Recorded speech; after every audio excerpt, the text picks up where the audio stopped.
मित्रों, गरुड़ पुराण में भगवान विष्णु ने प्राणियों की मृत्यु, यमलोक यात्रा, नरक योनियों तथा सद्गति जैसे विषय से बारे में एवं अनेक रहस्यमयी प्रश्नों का उत्तर दिया गया है। इसी क्रम में यह भी बताया गया कि किसी व्यक्ति का दाह संस्कार करने के बाद उसके परिजनों को श्मशान घाट की तरफ पीछे मुड़कर कभी नहीं देखना चाहिए। आखिर क्या है इसका मुख्य धार्मिक कारण, जिसका वर्णन हिंदू धर्म के गरुड़ पुराण में किया गया, जो आज हम इस प्रस्तुति के माध्यम से जानेंगे। तो आपका तहे दिल से स्वागत है इस YouTube चैनल डिवाइन नोइंग में। तो चलिए बिना किसी देरी के शुरू करते हैं। जीवन का सबसे बड़ा सत्य मृत्यु है, फिर भी कुछ लोग इस बात को मानने से कतराते हैं। इसीलिए महाभारत में युधिष्ठिर ने यमराज से कहा था कि दुनिया का सबसे बड़ा आश्चर्य यह है कि लोग रोजना किसी न किसी की मृत्यु होते देखता है व सुनता है, लेकिन स्वयं वह अपने मरने के बारे में कभी नहीं सोचता है। जबकि मौत तो सबको एक ना एक दिन आनी ही है। मित्रों, हमारा शरीर 5 तत्व पृथ्वी, जल, वायु, अग्नि, हवा इसी से मिलकर बना हुआ है और एक दिन इसी में मिल जाना है।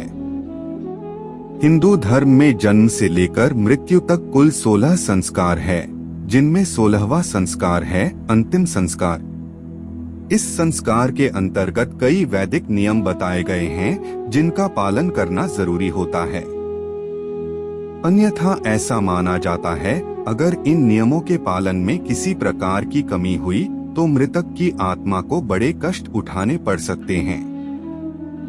सूर्यास्त से पहले दाह संस्कार करना, कपाल क्रिया, पुरुष परिजनों का मुंडन, पिंडदान तथा श्राद्ध कर्म आदि इन सब क्रियाएं अंतिम संस्कार में शामिल है। ऐसे ही कुछ नियम है जिनका उल्लेख गरुड़ पुराण में मिलता है। इसी में यह बताया गया है कि मृतक का दाह संस्कार करने के बाद उनके परिजनों में से किसी को भी शमशान घाट की तरफ पीछे मुड़कर नहीं देखना चाहिए।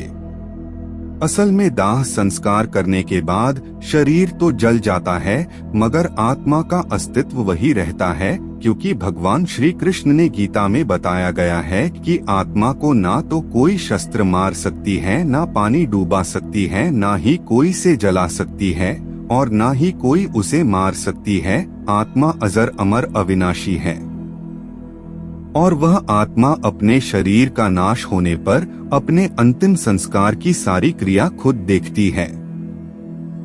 गरुड़ पुराण में आगे बताया गया है कि मृत्यु के बाद भी कुछ लोगों की आत्मा अपने परिजनों के साथ एक जबरदस्त मोह बना रहता है। आत्मा के मोहग्रस्त होने पर व्यक्ति की आत्मा उसके परिजनों के आसपास भटकती रहती है। इस स्थिति में मृतक की आत्मा को मुक्ति मिलने में काफी समय लग जाता है। ऐसी स्थिति में इस मोह का टूटना बहुत जरूरी होता है, क्योंकि अगर ऐसा ना हो तो मृतक की आत्मा को परलोक गमन नहीं हो पाता है। शमशान घाट की तरफ पीछे मुड़कर क्यों नहीं देखा जाता है? मृतक की आत्मा और परिजनों के बीच इस मोह रूपी धागे को तोड़ने के लिए कि दाह संस्कार के बाद कोई भी परिजन पीछे मुड़कर ना देखें। अगर किसी ने भी पीछे मुड़कर देखा तो मृतक की आत्मा को यह लगेगा कि परिजनों के अंदर अभी भी मेरे प्रति लगाव है और वह लौट सकती है। और दाह संस्कार के बाद अगर किसी ने भी पीछे मुड़कर नहीं देखा तो आत्मा को यह लगेगा कि अब उसका इस लोक में समय पूरा हो गया और वह अपने मन को दूसरे लोक में जाने के लिए तैयार कर ले। मृतक की आत्मा और इस लोक में स्थापित संबंधों को तोड़ने के लिए और भी कई कर्मकांड है जो 13 दिन तक चलते रहते हैं, जिनमें पीछे मुड़कर ना देखना प्रारंभिक चरण में आता है। शमशान में जलती चिता की ओर पीछे मुड़कर देखने पर मृतक की आत्मा जीवित व्यक्ति को प्रभावित करके उन्हें सता भी सकती है। बच्चे आत्माओं के प्रभाव में जल्दी आ जाते हैं, इसीलिए शमशान से लौटते समय बच्चों को आगे रखना चाहिए। मित्रों, पीछे मुड़कर ना देखना आत्मा के लिए एक प्रकार का संदेश होता है कि अब तुम्हारा जीवित लोगों एवं परिजनों से कोई संबंध नहीं रहा। अब तुम दूसरे लोक को प्रस्थान करो, मोह के बंधन से मुक्ति के लिए आगे बढ़ो। इस प्रकार पौराणिक कथा व गरुड़ पुराण में वर्णित किया गया है। आज की इस प्रस्तुति में बस इतना ही। वीडियो अच्छी लगी हो तो वीडियो को लाइक करें, शेयर करें और ऐसी ही और वीडियो देखने के लिए चैनल को सब्सक्राइब जरूर करें।